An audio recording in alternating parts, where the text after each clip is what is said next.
علیکم، میں امداد سمرو۔ عدالتوں سے عمران خان کے لیے بری خبروں کا آج دوسرا دن ہے متواتر، اور آگے بھی اب ظاہر ہے بری خبریں یعنی عمران خان صاحب کے لیے یہ ہم نہیں کہہ رہے، عمران خان صاحب خود کہہ رہے اور خود روزانہ کی بنیاد پر بریکنگ نیوز دے رہے۔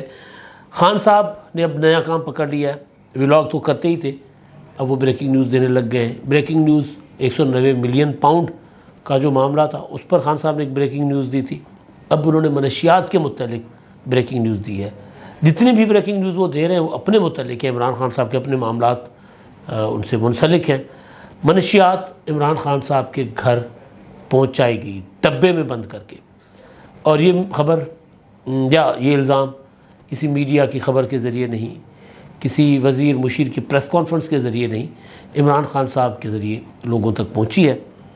تو اس معاملے میں عمران خان صاحب جو ہیں وہ اکثر یہ کرتے ہیں کہ ایڈوانس میں جو کچھ ہونے جا رہا ہوتا ہے یا جو کچھ وہ کرنے جا رہے ہوتے ہیں اس کا ایڈوانس میں وہ بتا دیتے ہیں کہ جی ایسا ہونے جائے گا، ایسا ہوگا، حکومت کا منصوبہ ایسا ہے۔ لیکن اب جو منشیات والا معاملہ ہے اس میں بھی شاید اس طرح ہی ہو کہ خان صاحب ایڈوانس میں بتا رہے ہیں کہ ان کے ساتھ ایسا ہو سکتا ہے۔ کیونکہ آپ کو یاد ہوگا کہ جب 2014 کے دھرنے تھے اور لاک ڈاؤن اسلام آباد کی کال تھی پھر 2016 میں، تو اسی دوران علی امین گنڈا پور صاحب جو ہے وہ پکڑے گئے تھے اور ان کے ہاتھ میں شراب کی بوتل تھی، اور پھر انہوں نے کہا کہ نہیں یہ شہد ہے، شہد کی بوتل ہے۔ تو بہرحال تو اس طرح کی چیزیں ہوتی رہتی ہیں۔ اب عمران خان صاحب خود کہہ رہے ہیں کہ جی ان کے گھر ان کے اوپر الزام ہے کہ ان کے گھر منشیات لائی گئی ہے۔ اس پر بعد میں پہلے جو عدالتوں کے معاملات ہیں، اب عدالتیں چیف جسٹس صاحب کی سربراہی میں کافی ڈھیلی ڈھالی چل رہی ہیں۔ پہلے جس طرح ہوتا تھا نا پڑھ لو والا سین، اب وہ نہیں ہے۔ سارے چیف صاحب نے ریٹائر ہونا ہے، باعزت طریقے سے ریٹائر ہونا ہے۔ وہ کہہ چکے ہوئے اپنے اہل خانہ کو بھی کہ جی بس میں جتنا کر سکتا تھا کر لیا، اب کم از کم یہ باقی جو ایک آدھ مہینہ ہے یہ مجھے ذرا میری مرضی سے یا میرے سکون کے لیے میرے اوپر دباؤ نہ ڈالیں، گڈ ٹو سی یو کہنے پر مجھے مجبور نہ کریں۔ تو اس کا اثر جو ہے وہ عدالت کی کارروائیوں پر نظر آ رہا ہے کہ چیف صاحب نے اب اس طرح عمران خان صاحب کو عدالتوں میں نہیں بھیج رہے کہ جی جائیں، آپ جو کہیں گے مل جائے گا اور جو آپ نہیں کہیں گے وہ بھی مل جائے گا۔ پاکستان کی عدالتوں کا یہ ریکارڈ بھی رہا ہے کہ پرویز مشرف صاحب کے خلاف، ان کے مارشل لاء کے خلاف ظفر علی شاہ صاحب گئے تھے عدالت میں مارشل لاء ہٹوانے، اور عدالت نے ظفر علی شاہ صاحب کی درخواست تو اڑا ہی دی تھی، لیکن پرویز مشرف صاحب کو وہ کچھ دے دیا تھا جو انہوں نے نہیں مانگا تھا۔ 3 سال تک اقتدار میں رہنے کا اپنا تحفظ، قانونی جواز اور آئین میں ترمیم کا اختیار۔ یعنی کمال ہے نا کہ ہم یہاں پر رو رہے ہوتے ہیں کہ جی پارلیمنٹ ابھی پوری نہیں ہے، 2/3 نہیں ہے پارلیمنٹ میں، اور یہ پارلیمنٹ کیسے آئین میں ترمیم کر سکتی ہے۔ لیکن سپریم کورٹ آف پاکستان نے پرویز مشرف کو آئین میں ترمیم کا اختیار دے دیا تھا۔ یہ مطلب ایسا دیس ہے میرا، ادھر ہی ہوتا ہے، یہ پاکستان نہیں ہوتا ہے، باقی دنیا میں کہیں اس طرح لاقانونیت عدالتوں کے اندر سے نہیں ہوتی جتنی پاکستان میں ہوتی ہے۔ پھر آپ دیکھیں مشرف کے بعد عمران خان صاحب نے اس طرح انیواز ضمانتیں نہیں مانگی تھی جس طرح دے دی گئی۔ عمران خان صاحب کے زمانے میں آصف زرداری، نواز شریف، مریم نواز، فریال تالپور، خواجہ آصف، خواجہ سعد رفیق، احسن اقبال، خورشید شاہ، جتنی اپوزیشن تھی جیلوں میں تھی، اور سب ہاتھ جوڑ کر عدالت میں درخواست کرتے تھے ضمانت کی، کسی کو ضمانت نہیں ملتی تھی۔ کوئی 2 سال رہا، کوئی 3 سال رہا، کوئی 1.5 سال رہا، کوئی 6 ماہ رہا، کوئی 8 ماہ رہا، کوئی علیل تھا، کوئی مریض بن کے ہسپتال پہنچا، کسی کو ہسپتال میں اس کی بیٹی سے ملنے نہیں دیا گیا، یہ سارا کچھ، اور عدالتیں چپ کر کے خاموشی سے منہ میں مونگ ڈال کر بیٹھی رہی۔ اور پھر جب عمران خان صاحب کا معاملہ آیا تو وہ کچھ دے دیا جو عمران خان نے مانگا ہی نہیں تھا۔ جب نیب نے عمران خان کو 9 مئی کو گرفتار کیا تھا، اور پھر 11 کو چیف جسٹس صاحب نے 11 مئی کو کہا تھا کہ لے آئے عمران خان صاحب کو ادھر پیش کرے 1 گھنٹے کے اندر اندر، تو 1 گھنٹے کے اندر اندر پیش کیا گیا تھا مرسڈیز میں لا کر، یوں آگے پیچھے ٹالے ہی ڈالے، سیکیورٹی اور ہٹو بچوں کی صدائیں۔ ابھی بھی پرسوں جب عمران خان صاحب شرکت کرنے گئے تھے، کہتے میں شریک ہونے گیا تھا، میں حصہ لینے گیا تھا ایف آئی اے کی تفتیش میں، تو جب شرکت کرنے گئے تھے ایف آئی اے کی تفتیش میں، تو تب بھی عمران خان صاحب لاؤ لشکر کے ساتھ گئے تھے، یہ گاڑیاں ہی گاڑیاں، یوں مطلب پروٹوکول ہی پروٹوکول، ایسے پروٹوکول ملزموں کے. تو بہرحال تو وہ ملزم کو پروٹوکول میں پیش کیا گیا تھا سپریم کورٹ میں، اور پھر سپریم کورٹ میں ان کو گڈ ٹو سی یو کہا گیا تھا، اور پھر یہ کہہ کر مقدمہ اسلام آباد ہائی کورٹ کو ریفر کیا گیا تھا کہ 9 مئی کو جس وقت عمران خان صاحب کو گرفتار کیا گیا تھا گھڑی اس وقت پر واپس لائی جائے. گرفتاری سے پہلے کے جو سین تھے وہ دوبارہ وہی ہوں گے، وہ ہو رہا تھا نا اپنا ریٹیک ہو رہا تھا، تو وہاں پر لے جائیں معاملات کو اور پھر وہیں سے دوبارہ سنیں. تو پھر ظاہر ہے، اور پھر اس ایک رات جو بیچ میں تھی، چیف جسٹس صاحب نے کہا کہ آپ میرے مہمان ہیں اور آپ رہیں جا کر جہاں کہیں گے سول اپنا پولیس لائن میں ٹھہرے جا کر، آپ کو کتنے اپنا وہاں کیا کیا چاہیے، کتنے آپ کے اہل خانہ کے لوگ آئیں گے، کتنے آپ کے یار دوست آئیں گے، رات کو جائیں چل کریں، عیاشی ماریں، موجیں ماریں، گپے لگائیں، اور صبح آپ اسلام آباد ہائی کورٹ پہنچے. پھر آپ نے دیکھا کہ اسلام آباد ہائی کورٹ میں عمران خان صاحب کو درج مقدمات، جو مقدمات درج نہیں تھے وہ، جو سوچے جا سکتے تھے وہ، اور جو کسی کے خواب و خیال میں بھی نہیں تھے وہ، ان سب میں ضمانت دے دی تھی. اور دنیا نے پہلی بار دیکھا کہ اس طرح بھی ضمانتیں ملتی ہیں کہ جو مقدمات درج نہیں ہیں ان میں بھی گرفتار نہیں کیا جائے گا عمران خان صاحب کو. لہٰذا آج تک عمران خان صاحب کو گرفتار نہیں کر پا رہا. تو لیکن اب وہ نہیں رہا، تو عمران خان صاحب کو پرابلم ہے. اب روزانہ کی بنیاد پر عدالتوں سے بری خبریں آ رہی ہیں. کل سپریم کورٹ نے چیف جسٹس آف پاکستان کے بنائے گئے 2 رکنی بینچ نے، جسٹس یحییٰ آفریدی صاحب اور جسٹس اپنا مسرت ہلالی صاحبہ نے عمران خان صاحب کی جو درخواست تھی، پٹیشن تھی کہ جی روکیں توشہ خانہ کا مقدمہ، روکیں، یہ مجھے سزا دے دیں گے، یہ مجھے جیل ڈال دیں گے، روکیں مقدمے کو. نہیں، مقدمہ روکا گیا. انہوں نے کہا کہ نہیں، ہائی کورٹ کا معاملہ ہے، ہائی کورٹ میں جائے گا معاملہ. ہائی کورٹ میں آپ کی پٹیشن پڑی ہوئی ہے، وہاں جا کر دیکھیں. آج ہائی کورٹ میں گئے، چیختے چلاتے جناب یہ مقدمہ رکوائیں، یہ تو اپنا ملزم کے بغیر وہاں پر ٹرائل جو ہے وہ چلا گیا ہوا ہے، امپورٹنٹ اسٹیج پر آخری مرحلے میں داخل ہو گیا ہوا ہے، تو آخری مرحلے میں ٹرائل چلا گیا ہوا ہے. تو اب یہاں پر بھی اگر آپ مداخلت نہیں کریں گے، اسٹے نہیں دیں گے، یہ تو جج ہمیں سزا دے دے گا.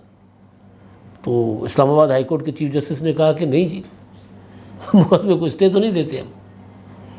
انہوں نے کہا نہیں، چیف جسٹس نے کہا ہے کہ آپ جلدی اس مقدمے کو اپنا نمٹائیں. انہوں نے کہا کہ چیف جسٹس صاحب کا آرڈر ذرا دکھائیں. ہمارے پاس بھی چیف جسٹس صاحب کا، یعنی اسلام آباد چیف جسٹس سپریم کورٹ کا، ہمارے پاس بھی آرڈر نہیں آیا. تو اب وہ عمران خان صاحب کے لیے وہ دن نہیں رہے جو دن تھے، اور ظاہر ہمیشہ ایک سے دن نہیں ہوتے. اسی لیے سیانے جو ہے وہ یہ کہتے ہیں کہ ہر وقت کی تیاری رکھنی چاہیے. برے وقت کے لیے اچھے دوست اور اچھے اعمال ساتھ رکھنے چاہیے. خان صاحب کے پاس تو دونوں نہیں ہیں، نہ اچھے دوست ہیں نہ اچھے اعمال ہیں، کیونکہ عمران خان صاحب کسی کے ساتھ اچھا چلے ہی نہیں ہے. مطلب اگر جو بندہ جہانگیر ترین کے ساتھ صحیح نہ چل سکے، کسی اور کے ساتھ کیا چلے گا ٹھیک.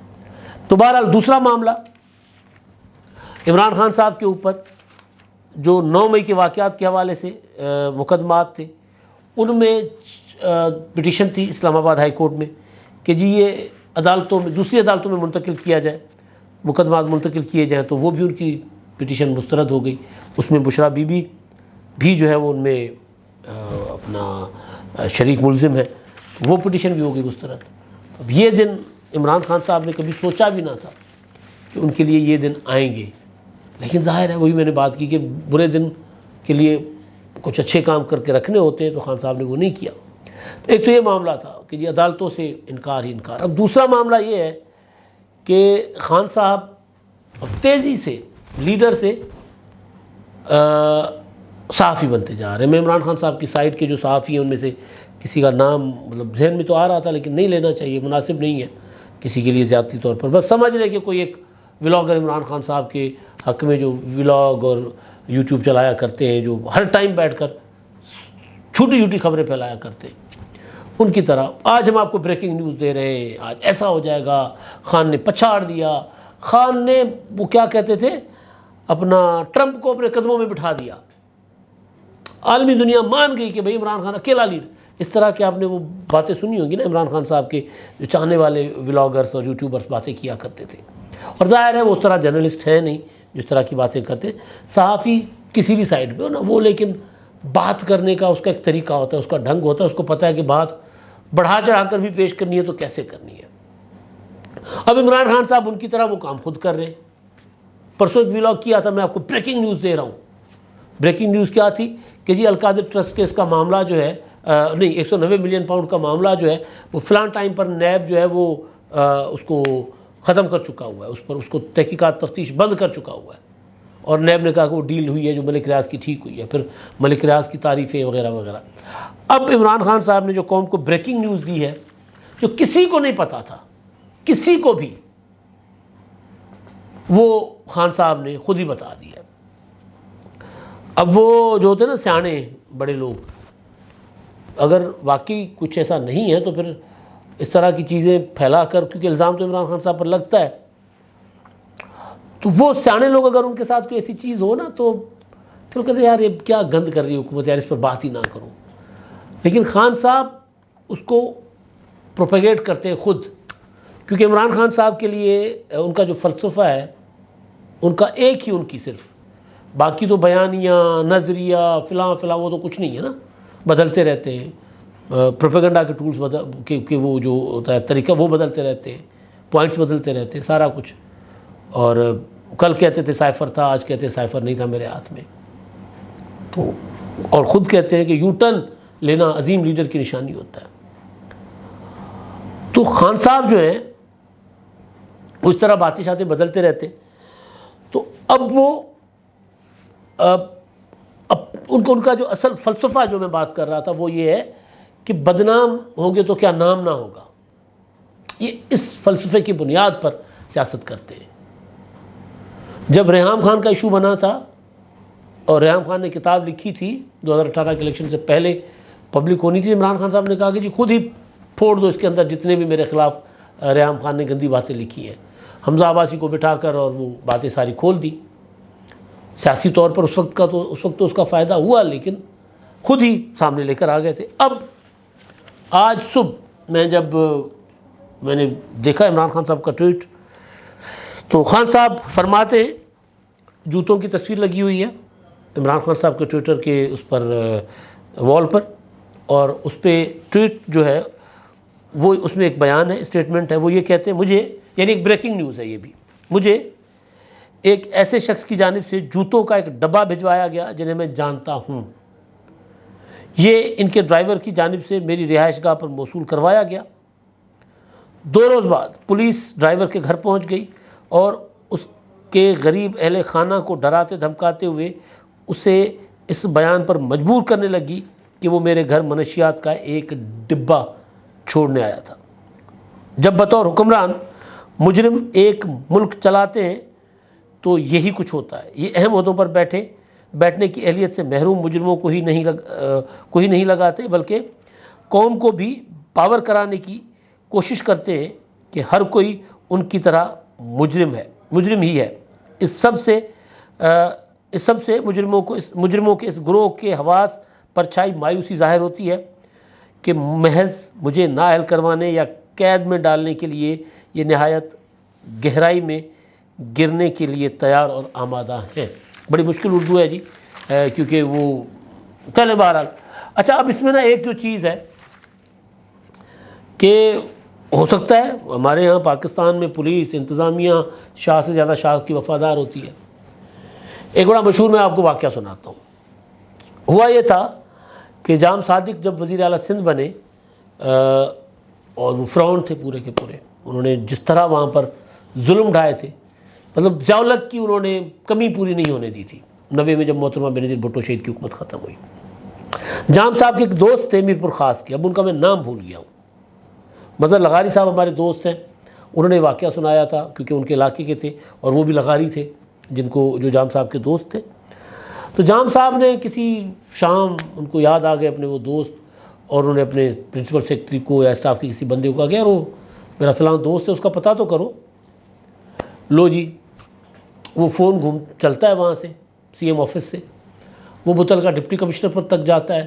ڈپٹی کمشنر اس وقت کے جو ایس ایس پی ہیں ان کو کہتے ہیں، ایس ایس پی متعلقہ تھانے کو کہتے ہیں، ایس ایس او جاتے ہیں، کیونکہ وہ جو دوست ہے وہ جالا ہے. اور تھانے وہ جاتے ہیں اور ایسے پولیس جاتی ہے اور پکڑتی ہے، اٹھاتی ہے اور اس کو لاک اپ کرتی ہے اور دے دنانن 24 گھنٹے اس کو چھترول ہو رہی ہوتی ہے۔ بھئی کیوں؟ کیونکہ جام صاحب نے یاد کیا تھا۔ اب جام صاحب نے یاد کیا مطلب جام صاحب نے خود اس طرح پوائنٹ آؤٹ کر کے لوگ پیپلز پارٹی کے پکڑوائے ہوئے تھے۔ بس 2-3 ماہ کے بعد پھر جام صاحب کو ہوش آ گئی، انہوں نے کہا کہ یار اسی طرح بیٹھے ہوئے تھے انہوں نے مست ماحول میں، تو انہوں نے کہا یار میں نے اپنے دوست کا پوچھا تھا، اسی طرح فون گھوما ایس ایچ او کے پاس فون کیا، انہوں نے کہا جی وہ تو اس وقت کا لاک اپ میں ہے۔ تو وہ اپنے دوست کو اپنے پاس بلا کے اس کی خاطر تواضع کرنا چاہ رہے تھے اصل والی، اور میسج صرف یہ گیا کہ جی پیپلز پارٹی کا فلاں جیالہ جام صاحب اس کو یاد کر رہے ہیں، ایس ایچ او نے مار مار کے اس کو دبا بنا دیا۔ تو اب یہ جو ہمارے ہاں سسٹم میں ایسا ہوتا ہے کہ ایک بندہ ڈبہ چھوڑ گیا عمران خان کے گھر، ہو سکتا ہے پولیس نے جا کر پکڑ لیا ہو کہ ڈبے میں کیا تھا، لیکن خان صاحب یہ کہہ رہے ہیں کہ جی ان کو یہ کہہ کر ان کی پٹائی ہو رہی ہے یا ان کے خاندان والوں کو زد و کوب کیا گیا ہے کہ جس میں منشیات تھی۔ اب دیکھیں عمران خان صاحب کافی دنوں سے یہ بھی بریکنگ نیوز دیتے رہے ہیں آپ کو کہ جو لوگ 9 مئی میں گرفتار کیے گئے ہیں ان کو یہ کہا جا رہا ہے کہ بیان حلفی دے کہ عمران خان صاحب نے آپ کو کور کمانڈر ہاؤس میں خفیہ دستاویزات جلانے کا بھی کہا تھا۔ تو منشیات کی کہانی، میں کسی کے اوپر اس طرح کے الزام لگانے کا عادی نہیں ہوں۔ فواد چودھری صاحب کے جب وہ پیپلز پارٹی میں تھے اور ان کے ٹاک شوز میں بنی گالہ کی شاموں کے متعلق جو باتیں ہیں وہ سامنے رکھ لیجئے۔ خان صاحب کو پتہ نہیں اب یہ کیوں یاد آ گیا کہ ان کو منشیات کے الزام میں بھی گرفتار کیا جا سکتا ہے، کہتے ہیں مجھے قید کروانے اس کا منصوبہ ہے، نااہل کروانے کا۔